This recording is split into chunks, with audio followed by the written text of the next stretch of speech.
During the 25-26 college application cycle, I was accepted to every single college that I had applied to. Today I'm going to be sharing all of the tips and tricks that I used on my applications so that you can be successful and get into your dream school this fall. Let's begin by breaking it down. All college applications are made up of four main sections.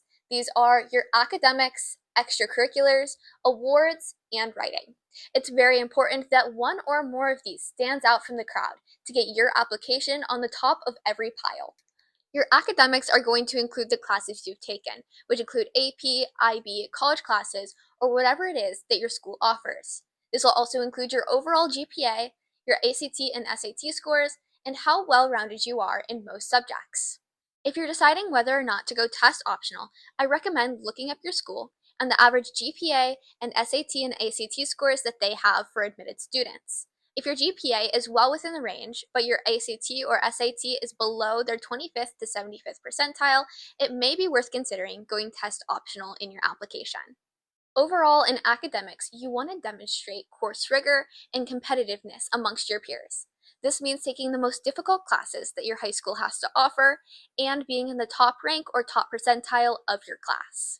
Next are your extracurriculars. Common App gives you 10 spots to put your 10 most important activities.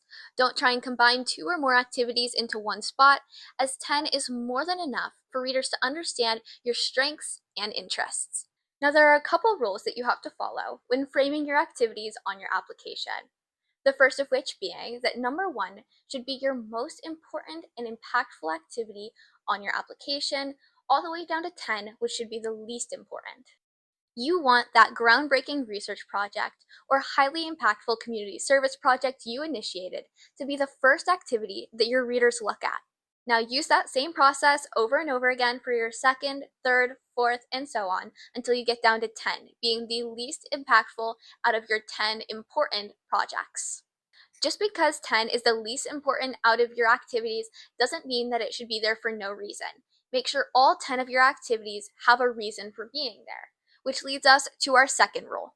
The second rule of framing your activities is showing that you're well-rounded while also showing a common theme amongst your application. This means that your activities should fall into different sections. You shouldn't have 10 research papers, but rather 1 to 3 academic activities, 1 to 3 community service-oriented activities, 1 to 3 leadership or club organization activities, and 1 to 3 sports or athletic activities. Despite being well-rounded, you should also show a common theme or strength amongst your activities and across the rest of your application. This means that if your strength is science, make sure to put your research papers or science activities first, show that you have science-related awards, and maybe even mention it in your writing section, which we'll talk about very soon.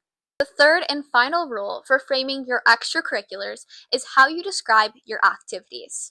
In each short description box, you shouldn't just tell them what you did, but show them by demonstrating impact and meaningful contributions to the paper, the club, the organization, or service project. An easy example of this would be for a community service project. Tell them how many people you reached or how much money you made. By using numbers, you're showing impact. The next section we're going to be looking at is the awards section, where Common App gives you 5 slots to put down your top awards. Now remember when I said not to combine multiple activities in one slot for your extracurriculars? That does not apply for the awards section. If anything, try and combine awards if you can. Now this doesn't mean combining your sports award with your AP award, but this means combining multiple sports awards in one section and multiple AP awards in another section if you have the room for it. Now, combining awards can be tricky, so make sure you are mindful of what awards you're combining so your readers don't get confused on your application. Next, for your awards, make sure that you're doing the same strategy that you use for your extracurriculars. Number 1 should be your most important or impactful award that you've ever received, while number 5 should be the least out of the 5 that you're providing them. Your award section is not a place to put honor roll that you got freshman year, but rather you should be putting scholarships that you won, academic awards, or even athletic awards that you've gotten throughout your 4 high school years. Which leads me to my next point. Don't put any awards that happened before your freshman year of high school. They want to see what you've done the past 4 years, not what you did in middle school or even elementary school. The final section we're going to be talking about today is your writing. This includes your college essay and any supplemental prompts that specific colleges may provide to you. A student's college essay is highly talked about. A good essay can make or break a previously strong application. If you haven't already, look through the prompts provided through Common App and decide which one you want to use to write your college essay. Start drafting as soon as possible. You're going to want to edit and revise your essay dozens of times before hitting that final submit. Every essay is different, so I recommend having a trusted English teacher look over your essay and give you feedback on how you can make it better. If you don't feel comfortable sharing your essay, there are plenty of videos and sites out there that give you examples and advice to help you write your college essay. Now, moving on to your supplemental essays, which many schools require for you to submit an application. Many times these essays will be asking, why us? Why do you want to go to that school specifically? Your why us essay should be very specific and catered to you and what you will get out of attending their institution. For most top 20 schools out there are sites that can help you navigate these supplemental essays and what you have to say in them in order to get into your dream school. I've just reviewed the 4 sections that we went over in this video and decided to add a bonus round for letters of recommendation. Letters of recommendation aren't something that you can fully control. You can't exactly tell your teachers what to write about you, but there are still ways to strategize with them. This 3-part letters of recommendation strategy is what I recommend following and is what I used this past year. The majority of schools will allow you to submit 3 or more letters of recommendation. When deciding which teachers to ask for letters of recommendation from, I recommend following these 3 criteria. First, pick a teacher that can speak directly to your academic capabilities, who has seen you work incredibly hard in and out of class. Teachers to consider for this one could be a chemistry, physics, calculus, or another difficult STEM class that teacher teaches that you did particularly well in. Your second teacher should be someone who knows you personally and can speak about your teamwork, leadership, and your ability to work with others in and out of the classroom.